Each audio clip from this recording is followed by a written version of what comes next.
আমি যদি আপনাদেরকে বলি দক্ষিণ কোরিয়াতে ব্যাচেলরে আপনি 100% স্কলারশিপ ওয়েবার নিয়ে পড়তে আসতে পারবেন, তাহলে কি অ্যাপ্লিকেশন করবেন? হ্যাঁ, এমনই একটি ইউনিভার্সিটি যে ইউনিভার্সিটিতে আমি পড়াশোনা করতেছি এবং সেটা বুসানে অবস্থিত দং ইউনিভার্সিটিতে। আপনি যদি ওদের রিকোয়ারমেন্টস ফিল আপ করতে পারেন 100% স্কলারশিপ পার, তাহলে আপনি অবশ্যই 100% স্কলারশিপ ওয়েবার নিয়ে দক্ষিণ কোরিয়াতে পড়তে আসতে পারবেন। সো কীভাবে এই ইউনিভার্সিটিতে আসবেন, এই ইউনিভার্সিটির রিকোয়ারমেন্টসগুলো কী কী, এই ইউনিভার্সিটিতে কোন কোন কোর্স রয়েছে, টিউশন ফি কেমন, ওভারঅল এটা কি আপনার জন্য ভালো হবে নাকি খারাপ হবে, বিস্তারিত বিষয় নিয়ে আজকে কথা বলার চেষ্টা করব।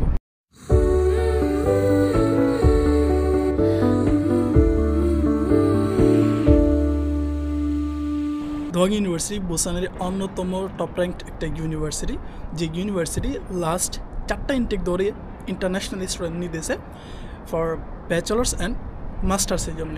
একটা কথা বলে রাখি, এইখানে যারা মাস্টার্সের অ্যাপ্লিকেন্টস আছেন তারা উইদাউট আইএলটিএসও অ্যাপ্লাই করতে পারবেন, যেটা অনেক বড় একটা অপরচুনিটি আপনাদের জন্য।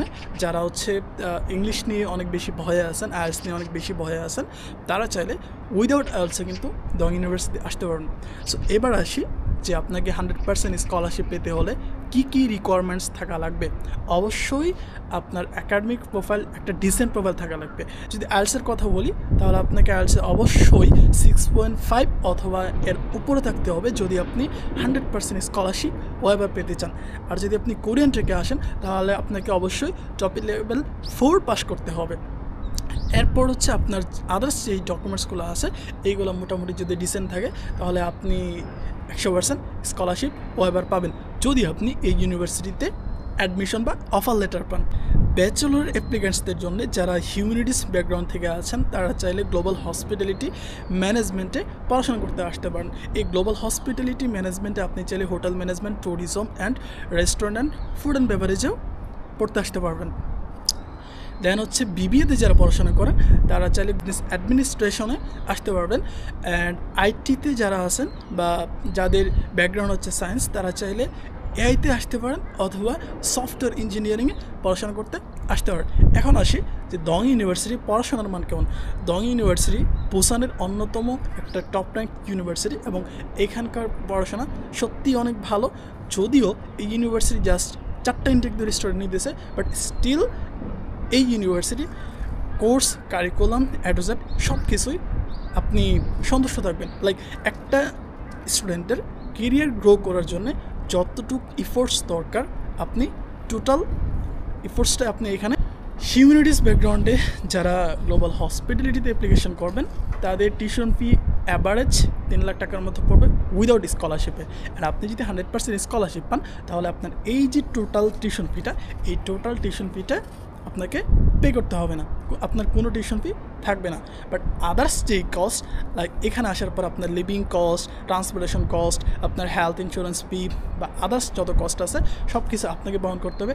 শুধুমাত্র আপনার অ্যাকাডেমিক কস্টটা ইউনিভার্সিটি থেকে পে করতে হবে না।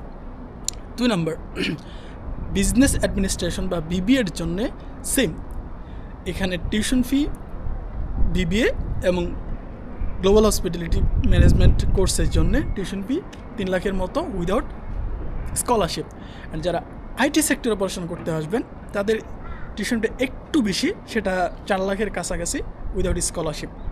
দং ইউনিভার্সিটিতে অ্যাপ্লিকেশন করতে কী কী ডকুমেন্টস থাকা লাগবে? প্রথমত আপনার পাসপোর্ট থাকতে হবে, দেন আপনার প্যারেন্টসের এনআইডি থাকতে হবে, দেন ফ্যামিলি রিলেশনশিপ সার্টিফিকেট, আপনার অ্যাকাডেমিক সার্টিফিকেট অ্যান্ড ট্রান্সক্রিপ্ট অবশ্যই অ্যাটাস্টেশন করানো থাকা লাগবে মাইগভ বিডি থেকে।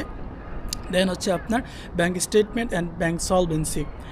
ব্যাঙ্ক স্টেটমেন্ট অ্যান্ড ব্যাঙ্ক সলভেন্সির ক্ষেত্রে একটা ব্যাপার যদি আপনি আপনার গ্যারান্টর নিজেই হন বা আপনার স্পন্সর আপনি নিজেই হন তাহলে আপনাকে সোর্স অফ ফান্ড হিসেবে যেই প্রুফ দেখাইতে হয় সেটা দেখাইতে হবে না, জাস্ট আপনার ব্যাঙ্ক স্টেটমেন্ট অ্যান্ড সলভেন্সি দিয়ে দিলে হচ্ছে। আর যদি আপনার স্পন্সর আপনার বাবা অথবা আপনার মা হয় তাহলে অবশ্যই সেক্ষেত্রে আপনাকে সোর্স অফ ফান্ড দেখাইতে হবে এবং ওনার 3 ট্যাক্স সার্টিফিকেট দেখাইতে হবে। আপনি যে 100% স্কলারশিপটা পাচ্ছেন সেটা শুধুমাত্র আপনার ফার্স্ট সেমিস্টারেই বজায় থাকবে যদি না আপনি সেকেন্ড সেমিস্টারে টপ 2%-এর মধ্যে থাকতে পারেন। দ্যাট মিন্স আপনি এখানে ফার্স্ট সেমিস্টার কমপ্লিট করার পরে যদি সেকেন্ড সেমিস্টারে টপ 2%-এর মধ্যে না থাকতে পারেন তাহলে কিন্তু আপনি 100% স্কলারশিপ আর পাবেন না। তখন আপনার মেরিট বেসড অনুযায়ী আপনি স্কলারশিপটা পাবেন। যেমন ধরেন আপনি সেকেন্ড সেমিস্টারে টপ 5%-এর মধ্যে আছেন অথবা 10%-এর মধ্যে আছেন, আপনি যদি 5% মধ্যে থাকেন তাহলে আপনি 80% স্কলারশিপ পাবেন, 100% স্কলারশিপ পাবেন না। যদি আপনি 10%-এর মধ্যে থাকেন তাহলে আপনি 60% স্কলারশিপ পাবেন, 100% স্কলারশিপ পাবেন না।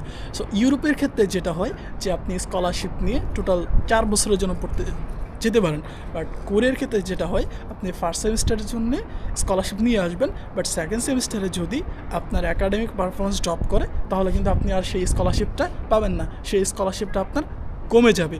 So thank you for staying with me. দেখা হবে অন্য কোনো একটি ভিডিওতে, ততদিন পর্যন্ত ভালো থাকুন, সুস্থ থাকুন।